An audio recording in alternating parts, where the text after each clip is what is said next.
पुंडलिका वरदे विठ्ठल श्री ज्ञानदेव पंढरीनाथ महाराज की जय. वारी, पंढरीची वारी. हे विश्वची माझे घर असं म्हणणाऱ्या ज्ञानेश्वर माऊलींचं तत्वज्ञान म्हणजे वारीचा आत्मा. तुकोबांनी म्हटलंय, आषाढी कार्तिकाचा सोहळा, चला जाऊ पाहू डोळा. वारी म्हणजे या विशालतेचा अनुभव. पंढरीची वारी करावी असं वाटणे हेच मराठीपण आहे. मराठी मनाची हीच नेमकी व यथार्थ ओळख आहे. माणसाचं आयुष्य हे एक वारी आहे आणि त्या वारीत विठ्ठलाचं नाव घेऊन चालणं हीच खरी साधना आहे. वारी आपल्याला आपल्या मुलांशी जोडते, मातीशी, संतांच्या शिकवणीशी जोडते. ही वारी संतांची, वारकऱ्यांची आहे. पण आजच्या काळात ती तरुणांची, कामात गडलेल्या माणसांचीही आहे. वारीचं खरं सौंदर्य त्याच्या साधेपणात आहे. शेकडो किलोमीटरचा प्रवास, पायात चप्पल नाही, फक्त हृदयात विश्वास आहे की माझा पांडुरंग माझी वाट पाहतोय. पुण्याच्या गर्द रस्त्यांमधून, शहराच्या कोलाहलातून जेव्हा भक्तांची पावलं माऊली माऊली म्हणत निघतात, तेव्हा वाटा केवळ रस्ते राहत नाहीत, त्या होतात भक्तीची दिंडी.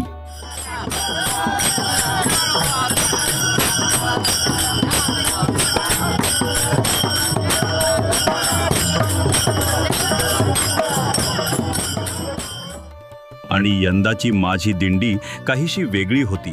ती म्हणजे ये आय दिंडी. तुम्ही म्हणाल, ये आय दिंडी पालखीमध्ये? ये आय म्हणजे आर्टिफिशियल इंटेलिजन्स ना? नाही, ही ये आय म्हणजे आध्यात्मिक इंटेलिजन्स. जिथं बुद्धीपेक्षा श्रद्धा चालते, जिथं डेटा नाही तर दिंडीतली भक्ती हृदयात भरते, जिथं मशीन नव्हे तर माणूस चालतो विठ्ठलासाठी भक्तीच्या वाटेवर. ही दिंडी आहे तंत्रज्ञानातून भक्तीकडे, म्हणजेच आधुनिक पावलांनी चाललेली प्राचीन परंपरा. वारीचं आकर्षण लहानपणी खूप असायचे. मातीशी, विठ्ठलाशी असणारी नाळ खूप लवकर जुळते. पण जसजसं मोठं होत जातो तसतसं आपलं आयुष्य ऑफिस, करिअर, काम, कुटुंब या शेड्यूलमध्ये गुरफटत जातं. कोणी IT मध्ये, कोणी डॉक्टर, कोणी इंजिनियर, तर कोणी बँकेत. सर्वांच्या डोळ्यात विठोबाची ओढ होती, पण वेळेचं आणि जबाबदाऱ्यांचं ओझं जड होत गेलं. वारी मनात होती पण पावलांपर्यंत पोहोचत नव्हती. पण यावर्षी ये आय दिंडी आली, जिनं फक्त टाळ चिपड्या दिल्या नाहीत तर एक पलटून टाकणारा अनुभव दिला. ही दिंडी नव्या पिढीसाठी होती, त्या लोकांसाठी जे भक्त आहेत पण वेळेअभावी हरवले होते, ज्यांच्या मनात संतांचं नाव आहे पण पावलं मुंबई पुण्याच्या गजबजीत अडकलेली होती. या दिंडीत जात, धर्म, करिअर, स्टेटस काहीच विचारलं गेलं नाही. फक्त विचारलं गेलं, तुला पांडुरंगाला भेटायची इच्छा आहे का? आणि मग जो तो चालायला लागला. ही वारी फक्त एक वारी नव्हे, ती होती एका हरवलेल्या पिढीची परतीची वाट, जिथं टाळांची थाप आणि विठ्ठलाचं नाव तंत्रज्ञानाच्या दुनियेलाही भक्तीच्या घाटात घेऊन गेलं.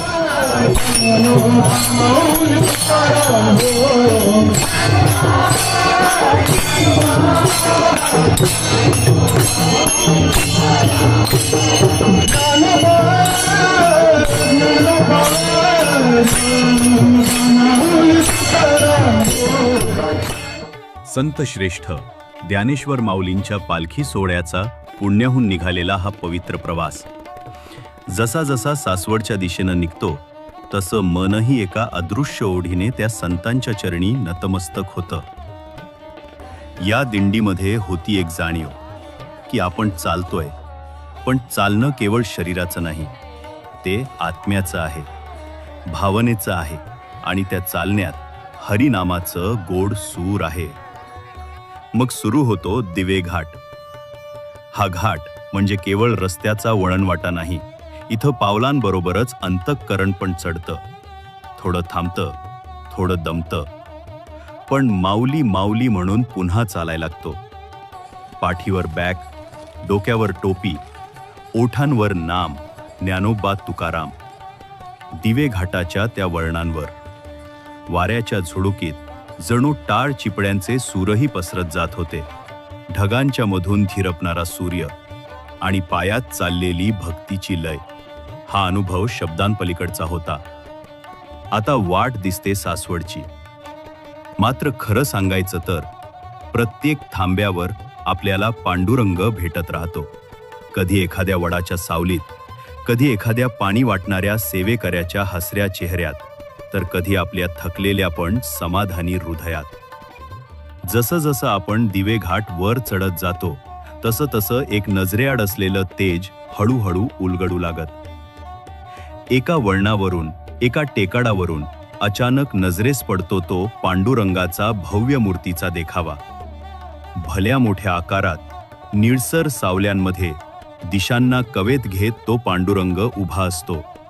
अगदी तसाच, हात कमरेवर ठेवून, शांत, निशब्द.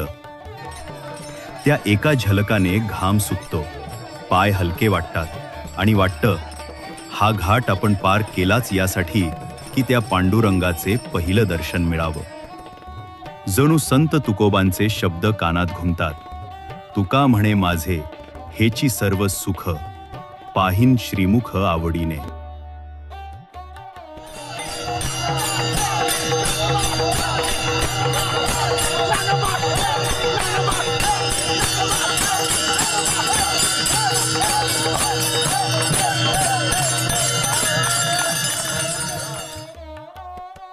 जगण्याच्या या रहाट पाळण्यात आईबाप बसवत असले तर मग हा रहाट पाळणा फिरवतो तरी कोण, या प्रश्नाचं उत्तर तुम्हाला वारीत मिळते.